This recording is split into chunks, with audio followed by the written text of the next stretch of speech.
So we're going to dig a little bit into the drilling aspect now. So I have a part here. You see some side holes on it, as well as a bunch of top holes and pockets. We are just going to focus on the top holes. So to start off with drilling, you always need a hole feature set.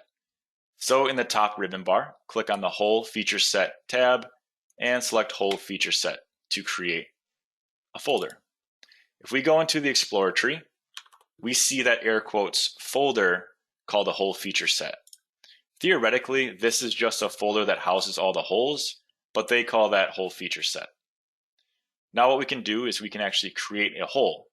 We're going to create multiple holes on this part utilizing the top holes on this model that I imported. So the first thing we have to do is we are going to select the whole model, and in the ribbon bar under the holes panel, click on Create. Now the name root is just a name of the holes. So if I add a name root top all holes and I click apply, this will be the beginning of each hole name. I'll leave it there, but later on with the plugin it'll change. Next, we want to create from the model because it's going to utilize the model cylinders to create those holes, and we will leave create compound holes checked. Next, make sure you have use active work plane only checked because we want to look at all the holes going down the z-axis on the active work plane. So I'll make sure I have find holes going down selected and click apply.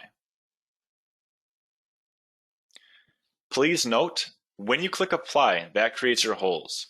There is no warning in PowerMill to say, hey, if you clicked apply already once before, it's not going to create more holes. For example, if I would click apply again, it would actually create duplicates of all those holes that it just created. So always know if you have an issue with maybe holes being drilled twice, it might be because you applied more than one hole in the feature set. Since I clicked applied only once, we can close out of the dialog. And now if I turn off the model, we see all the holes that we have. So those are all the holes that it saw going down in the model. I'm going to go ahead and shift select anything that I don't want. So I don't want a lot of these smaller holes, as well as these two pockets and this one hole that is actually a portion of a pocket itself. And I'll press delete on the keyboard. Now I had compound holes selected or checked when I created my holes. And what that does is it takes every cylinder and any cylinder that is in line with each other, it creates for example, an assembly. So if I select one hole, that selection is the whole assembly for that hole. And hole as in WH, and then hole as in H. So this is one assembly of a hole. You can see these two holes right here that I actually want to modify a little bit. If I turn on the model and I have one selected, you'll notice if I zoom in, it's using part of the chamfer of the pockets. So it kind of just made a little bit of a mistake of thinking that that was actually a hole, but it was theoretically just part of the pocket. So I want to modify that hole. So I'll turn off the model. And with that hole selected, there's two ways you can edit the hole. You can go to the Hole Feature Set tab in the ribbon bar and click on Edit, or you can right click on the hole that you have selected and click on Edit Holes. This opens up the Edit Holes dialog. You'll notice from top to bottom is the components. So the top component is always going to be number 1, and then it'll go alphabetically to the lower components. So it's automatically always going to select the top component first, which is the one that we want to delete. So with it selected, we can press this blue X to delete that hole. And that deletes that chamfer portion. With the Edit Holes dialog still open, we can select another hole and press that blue X, and that will delete that component. Now with the holes the way we want it, I'm actually just going to close out of the Edit Holes dialog and deselect all the holes.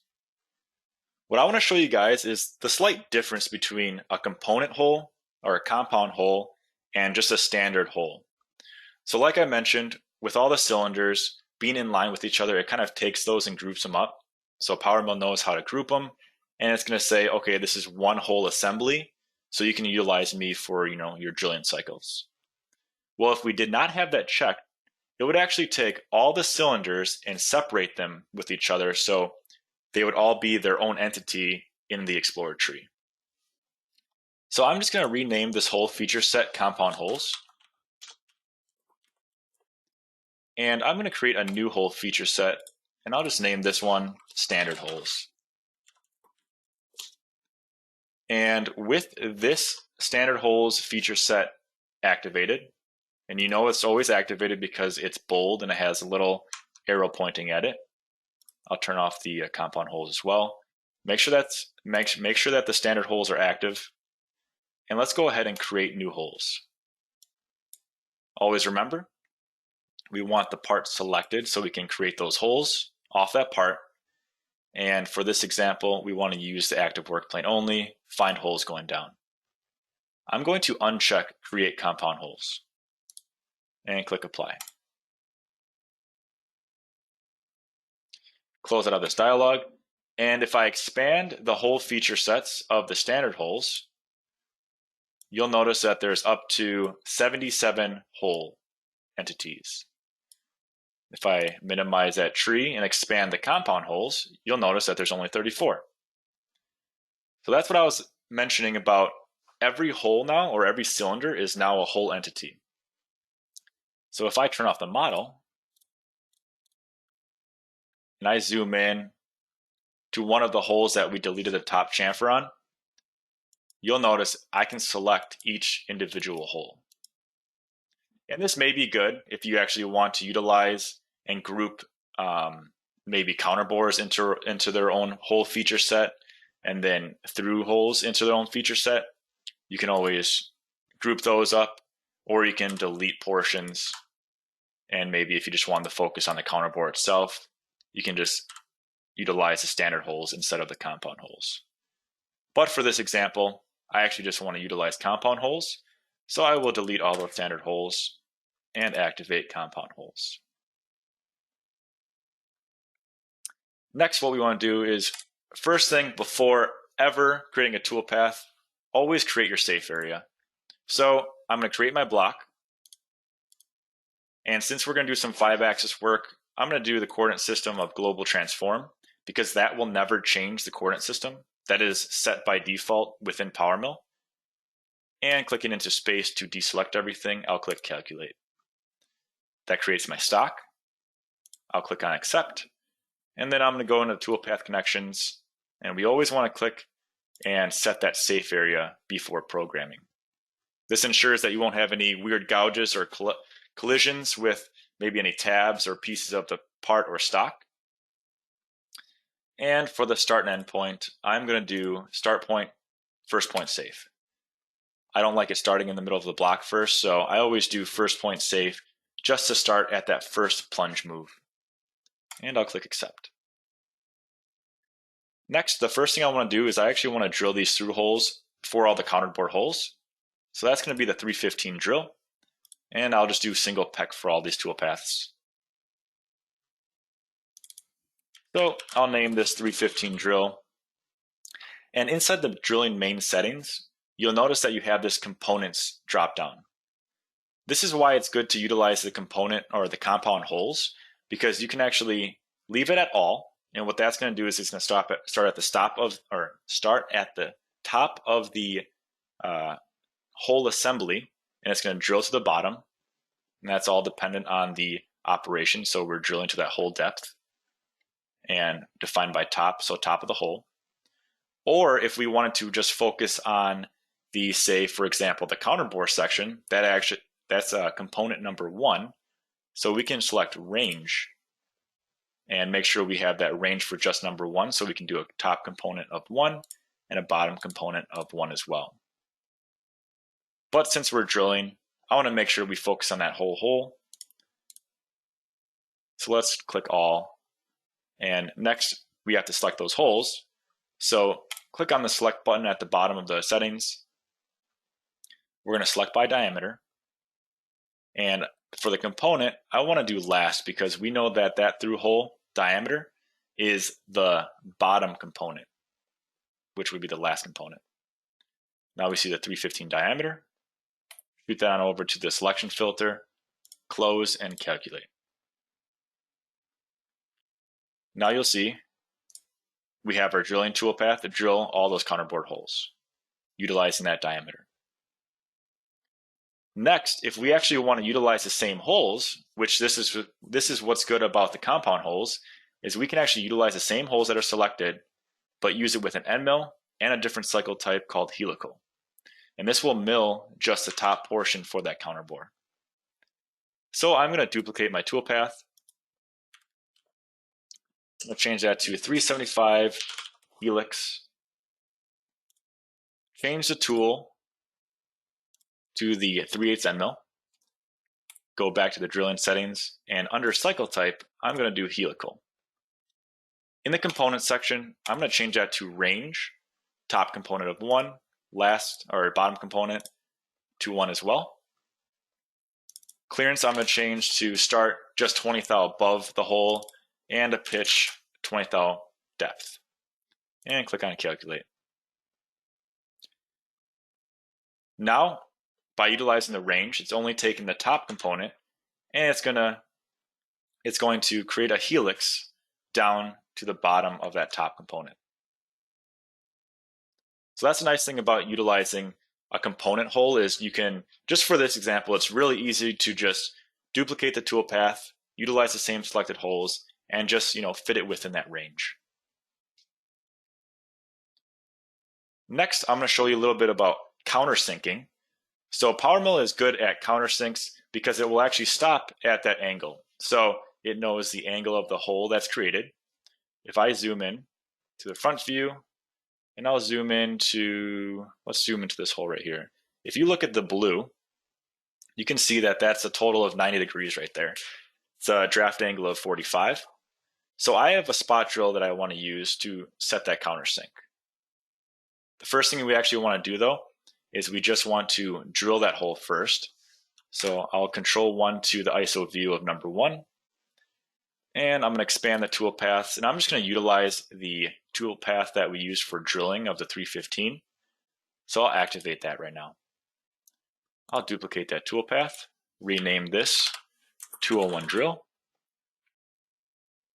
and then I'll select my 201 drill in the tool section.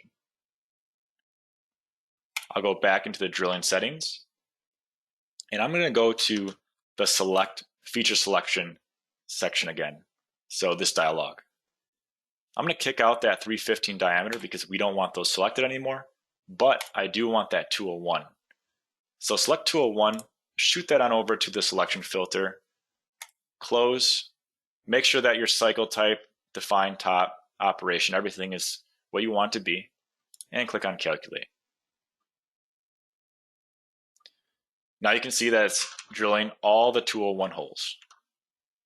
If you don't like the order, you can always recycle the toolpath, go to the order section, under sorting, select one that will accommodate for what you want to do, and you will now see that the drilling order is a little more preferred. After we have this hole drilled, we can actually countersink those holes. So theoretically, countersinking in PowerMill will it'll just say chamfer. So in the operation type, it's actually going to be a chamfer selection. So let's duplicate this toolpath again. And I'm going to rename this 375 CS holes, countersink holes. So we're going to utilize that tool. It's the 3/8 90-degree spot drill. So it's going to have a taper angle of 45. And it's going to utilize those holes that we already have selected and stop at that chamfer point. So once we have that tool selected, we can then go to the drilling section, change the operation. Well, we can't select it yet. So notice you can't select it, it's grayed out, because right now, theoretically, we have all those components selected. we have to make sure we select the components that we want to just chamfer. So it's going to be that top component, which is number 1. So in the top component, have 1 selected, and in the bottom component, have number 1 selected as well. The reason why we're making the bottom component number 1 is because this is a range. This is not saying, hey, start here and stop whenever you want. We have to set that range to 1 to 1 because we want only number 1 component used. If we go back to operation, we'll see that the chamfer selection is available. Click on that. Now we should be able to just click on calculate. After clicking on calculate, you'll notice all those holes that have that chamfer that we had selected will be stopping at that chamfer point. So I can right click on the tip, bottommost point of that toolpath and simulate from here. I'll go to the front view, zoom in, and you will see that the tool is actually stopping at that draft angle. So PowerMill automatically knows, hey, I shouldn't go further than this because you have that range selected, and the tool is has this draft angle, and it's going to stop at the whole draft angle. So that's the nice thing about PowerMill, is because you don't have to set, hey, or say, hey, stop at this depth on each hole. You can have those holes on different levels, and PowerMill will know when to start and stop for that countersink. So with those holes drilled out, I'll do a control number 1, and I want to dabble a little bit into the 5-axis portion. So this was just 3-axis. I'm sure you guys have a really good idea on how to already drill in PowerMill using 3-axis. Getting into 5-axis positional is very similar, and I'm sure a lot of you may already use this if you are into 5-axis, but if you're not, I'll show you a little bit right here. So the first thing I want to do is I'm going to turn the model back on, and I'm going to select all the holes that I want to machine or drill out on the faces. So I'm just going to zoom in, hold shift, and I'm going to select the holes that I want. While still holding shift, I can pan around the part with the middle mouse button. And if you accidentally select something that you don't want, you can jump on over to control and deselect it by clicking.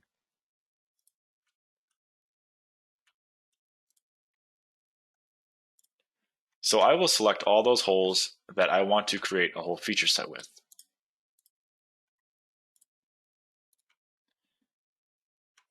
Now with all those holes selected, we can actually go back into the whole feature set tab and go back into the create panel or the create dialog.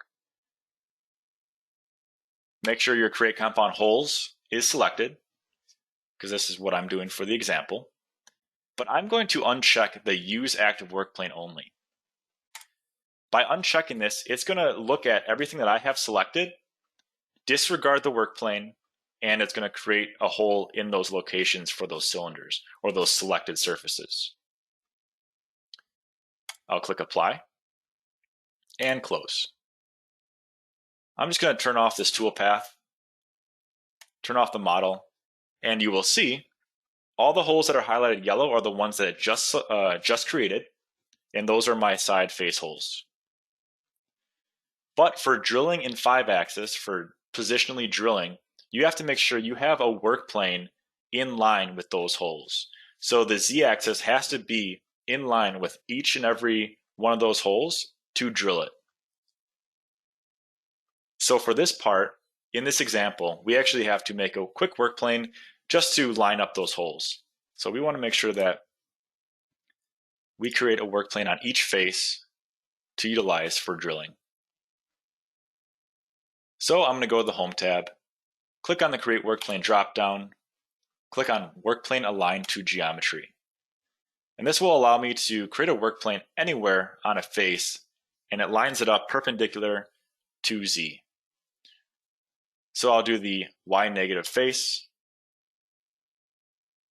and then we can continue on to the other faces. And keep in mind that the work plane can be anywhere on the surface as long as it's in line with that hole. Reason being is because when we post out the code, that we're using the post work plane or the work plane that you have selected for posting out, and we're not using the actual work plane that we have to align the hole and the machine. These work planes are just to orientate the machine to start the drilling. Next, I like always going to a view that I know on what my orientation is of the true X and Y, so then I can name my work planes that I just created. Keep in mind, when you create a work plane, it's automatically going to leave it on. So out of habit, I always turn them off just so I don't see them. But when you do activate it, it'll turn it on for that time being. So I'm just going to rename these. So I'll name this one Y negative, X negative, and so on, just so I know exactly where they're at, so I can program without really having to open it back up. And I'll start at the X negative first. So knowing that I want to do the X negative holes, I'm going to activate the Y negative. I'll start at the Y negative first. I'll activate the Y negative work plane, knowing that I want to do the Y negative holes on that face. And to utilize the work plane, instead of copying a different toolpath, we can just create another toolpath. So we'll do another single peck. I'll name this Y negative drill. And for me, it's just easier to turn off the model.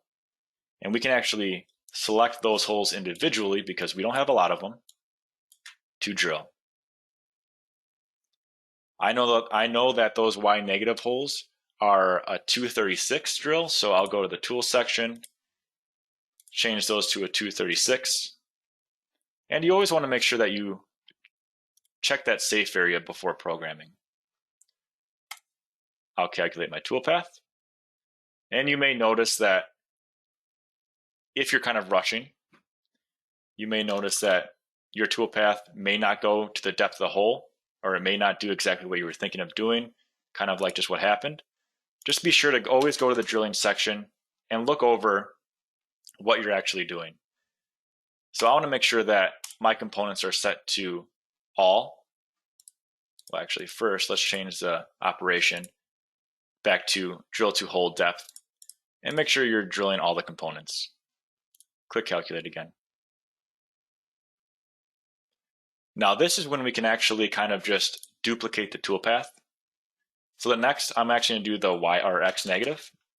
So we can go to the work plane, select X negative. You'll see the work plane shoot on over. I'll go ahead and recalculate my safe area. I know that the tool that I want to utilize is the 267, and click on calculate. Oh, didn't work. You have to actually select the holes that you want. I forgot that part. So select those holes.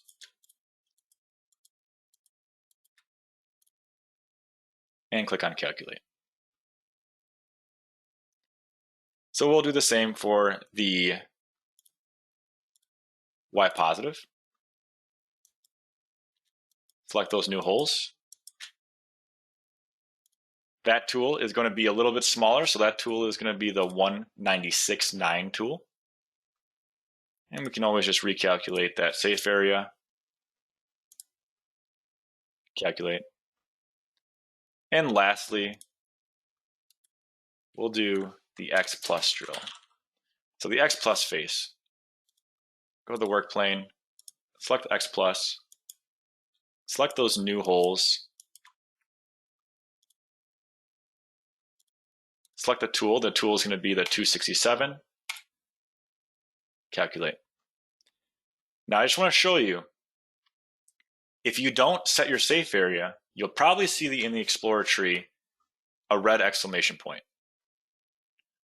And by looking at it, we'll know exactly what the issue is when I turn the model back on. You can see that the rapid moves is going right through that tab. So that's why it's always good to check on the Explorer tree on the icon for collision or gouging. And it's always good, just as a habit, to calculate that safe area. After calculating that safe area, you'll see that it's now a white check mark. Now what we can do is close out of this toolpath, and I'm just going to edit these names just a little bit. Oops.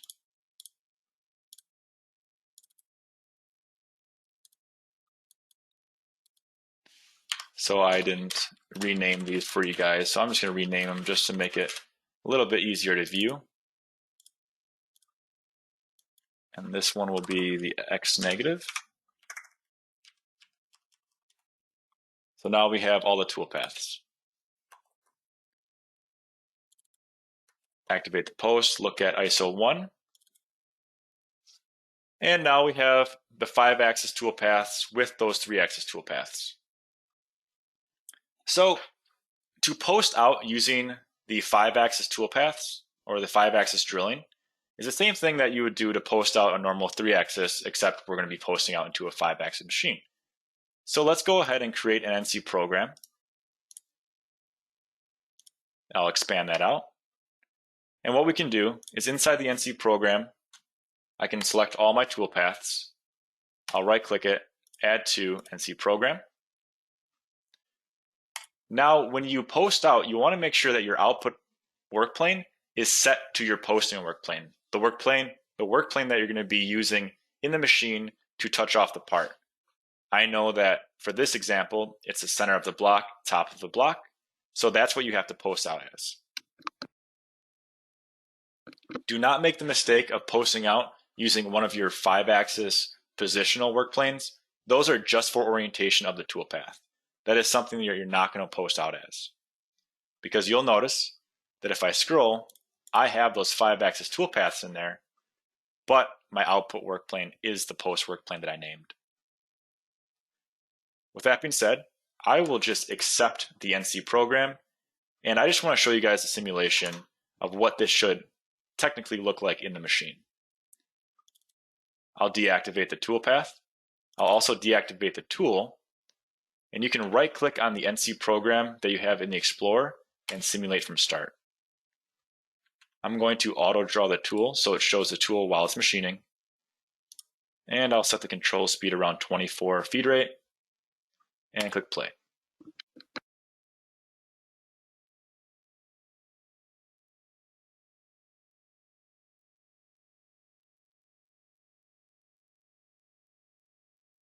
And now you can see by doing that, you can actually run through the complete NC program that you have in the list.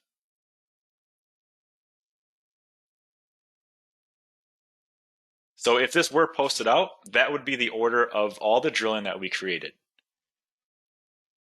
So hopefully that maybe shows you a little bit more on that end of basic drilling. I know it's not crazy in depth, but it should help you a little bit in the long run if you don't do a lot of drilling, or if you plan to sooner or later do 5-axis kind of machining in that aspect. So the next thing I do want to show you guys though is how to create a hole off of a point or a curve utilizing a pattern. So I'm going to go to beginning to reset the tool, undraw that tool, and I'm also going to then make sure my work plane post is selected, and I'm going to go to the top view. So I'm just going to pan a little bit to the top. I'm going to create a boundary or create a pattern, and I will name this one point. I'll create another pattern. I'll name this one curve. I'll activate the point pattern that I just made. Right click and go to the curve editor. I'm going to click on points in the create panel, and anywhere above the part, I'm just going to select and create a point. So I clicked once and I created one point. I'll accept to finish it. I'm now going to activate the curve pattern. Right click, I'll go into the curve editor. And inside the create panel, I'm going to create a circle that is half inch, that is a ½ inch in diameter. And I'll just click somewhere in space and click accept. So now I have a point and a curve. So for this example, I want to show you on how to make a hole based on those curves that I just created. So first we can do the curve that we just made, that's 1/2 inch. We can have this active, go to hole feature set, and let's go into the create dialog again. Now for this curve, we actually want to create from a curve itself. So with that, we can select the curves that we want. We can define it by the top and bottom, so it's going to utilize that 1/2 inch diameter. And I'll leave the define by top to 0, and let's just go -1 inch, and click apply. And you'll notice that it creates a whole feature set hole using that curve.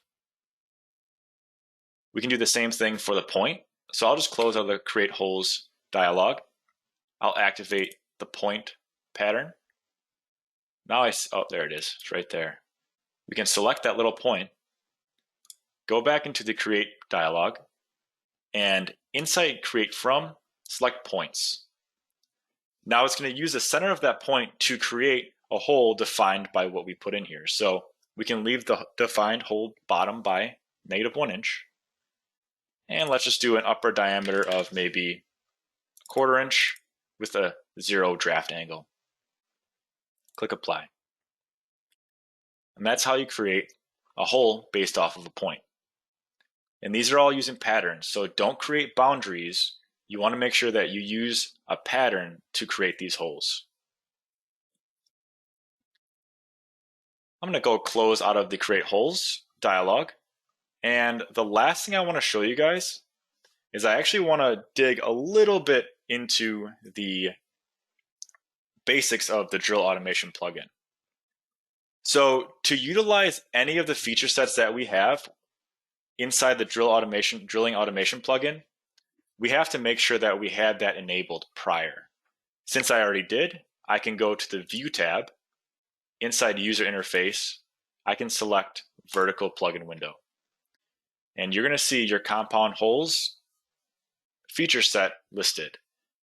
Just know if you don't see your feature set, it's probably because you had your feature sets already created and then you enabled the plugin. So to see that, you either have to create a new feature set with the plugin open or enabled, and then drag all your old stuff in that new feature set. But that's totally okay.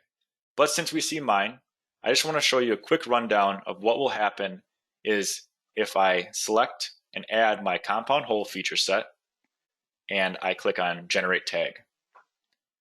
So I'm going to go in the Explorer tree. I'm going to expand my compound holes. You can see this list all the way to 46 is a list of the holes. Unfortunately, PowerMill doesn't just automatically name them. You can expand them out though and see what the diameter is, but the names are actually unnamed. So one cool thing about the drilling automation is you can tag those holes automatically. But the only way to tag those holes is if you have those hole names and family names inside the database that you create. So let's do work plane. I'm going to add these holes really quick. So I'm going to create holes from model, active work plane going down.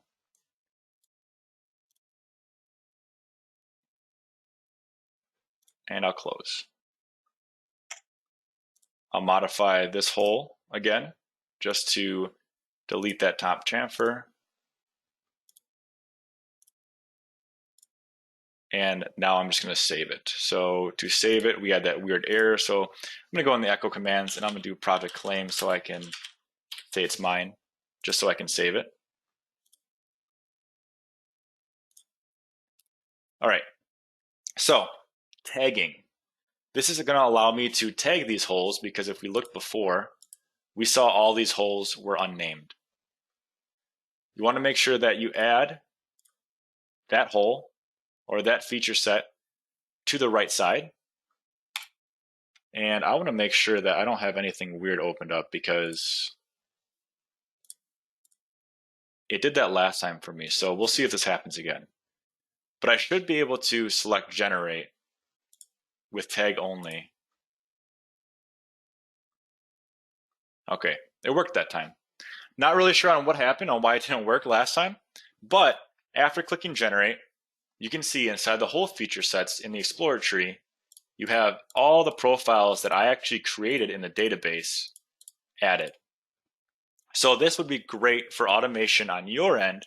If you have a lot of parts that have a lot of similar holes, you can add to a database, name them, and you can utilize this drilling automation plugin to either just tag the holes or tag the holes and create toolpaths based on those specific holes that you have as a profile. So you'll see that I have the counterbore holes with a 315 through hole. And I also have a 201 through with a 90 degree countersink. And those are also named with a number at the end of it, kind of showing you what order that's in. But if you're on the graphics view, you can select a hole, and it's actually going to show you which hole you have selected in the Explorer tree. You'll see a few that say unrecognized. And if you just double click on unrecognized one, it'll show you which one that is. So for example, I double clicked on the icon of the unrecognized number 1, and it's bringing me to this hole right here. We can see exactly what this hole is by expanding it out and seeing, okay, the center component would be the diameter. So that's the 111. So we can actually add this to the database that we have for future reference and just to recognize it in this project as well.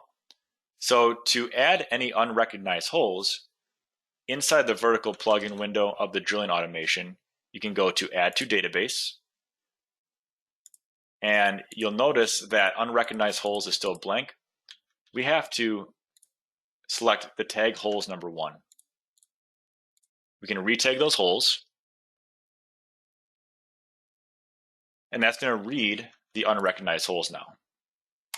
We can select number 1, and you'll notice it opens up the Edit Holes dialog as well as sets the upper and lower diameter.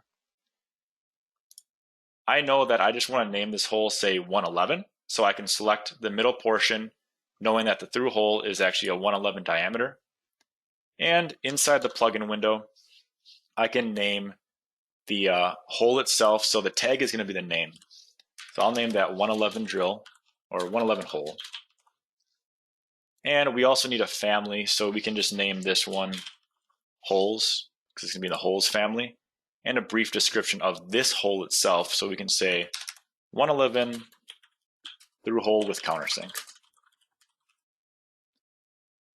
So after you finish that, you can click on Add to Database. Now what that did was this added it to a database that you create and you have in your own location that it will pick up on a later date to say, hey, find this hole next time you want to tag these holes. So for this example, we can go into hole recognition again. With tag only, click on generate. Since we added that hole to the database, if you look in the Explorer tree now, you'll see that you have those 111 holes tagged now. We may have some unrecognized holes still, but those are different holes that we haven't touched yet. And to create your database, it's actually pretty easy. All you have to do is, I'll just minimize and go to the desktop. And you can actually create a database by right-clicking, going to New, and I just do text document. But I'll just rename this test, and make sure that you can actually see your file extensions. Now just do test.csv. Say yes to change it, and that's going to create a file that the plugin can use. This is actually the database plugin. So I have a shortcut to the one that we were just utilizing. So I'm going to open that up. And you'll see that this is the information that I added recently. So you see the one that I just added was the 111. Then I have 201, 315. So this is pretty much just a database file that the plugin utilizes. And to change that, it all has to be set up prior to using the plugin. So we can go to the File menu, Options, Manage Installed Plugins, Drilling Automation. And that is actually where you find and activate, enable, or disable the plugin itself. Just note that this does not automatically come with PowerMill.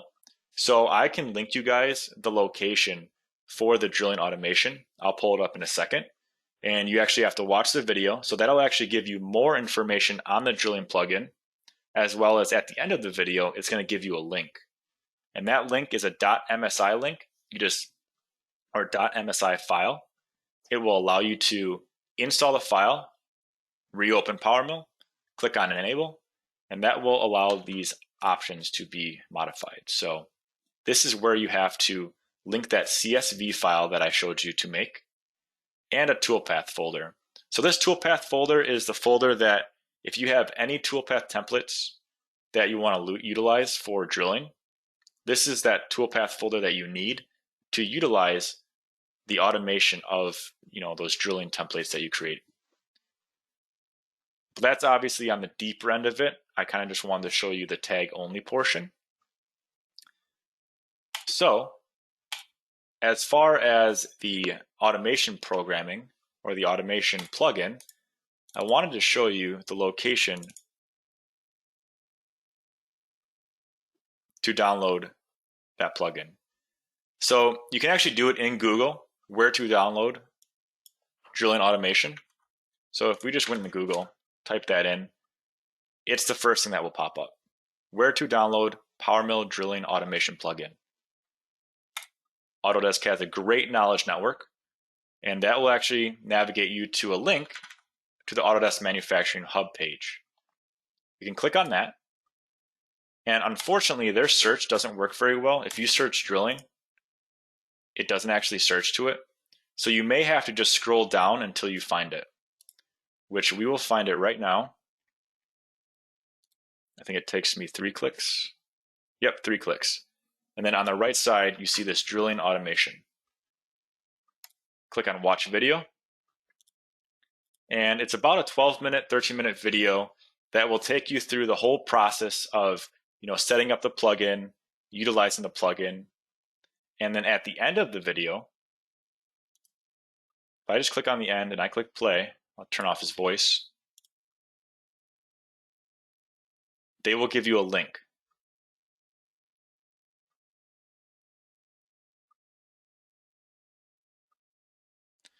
And this link right here is clickable. So once at the end, you can click this link and it's going to download that drilling plugin. So that's a brief demonstration. Well, I hope it was pretty brief. A brief demonstration of drilling 101, as well as a little bit of dabbling into the drilling automation plugin. Hopefully this was helpful, guys.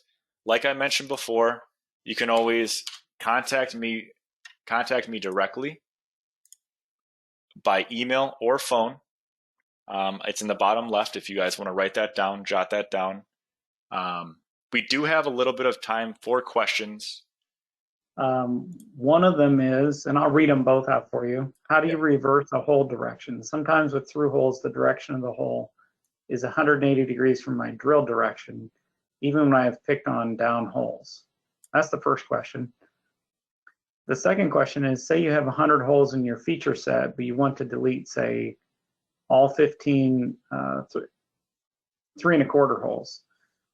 Without going one by one and deleting every 3 1/4 hole, is there a way to delete all of them at once by a group selection within the feature set? So I just saw that right now. So sorry about that. My question was actually minimized on my end. So let's go pull up PowerMill again. And I'm going to close my vertical plugin window.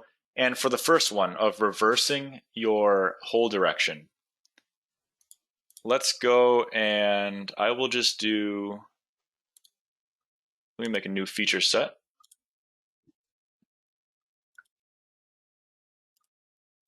And I am just going to create new holes.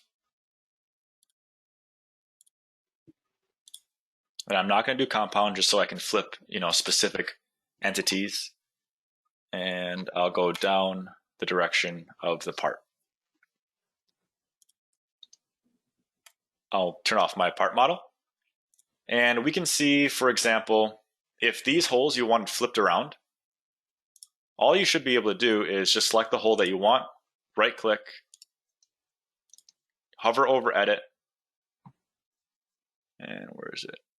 Reverse selected holes. So you just have to select your hole, right click, hover over edit, reverse selected holes, and that's going to flip the hole the opposite direction. So hopefully that is what you were looking for.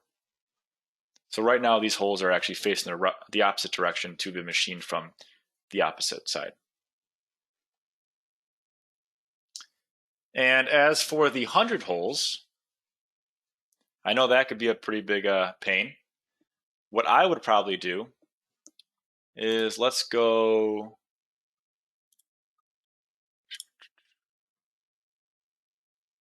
Let me see which ones I have selected. So I'm going to delete the ones that I already have.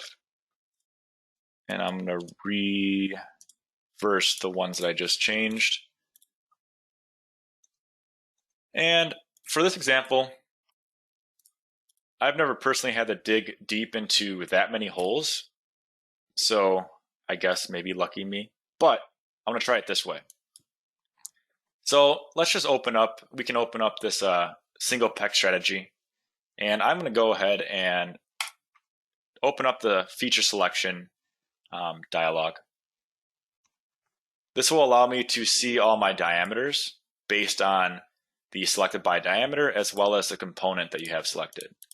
Since these are all separate, it's showing me all the diameters that are in here. So say we have the 315 added into the selection filter, but we wanted everything else deselected.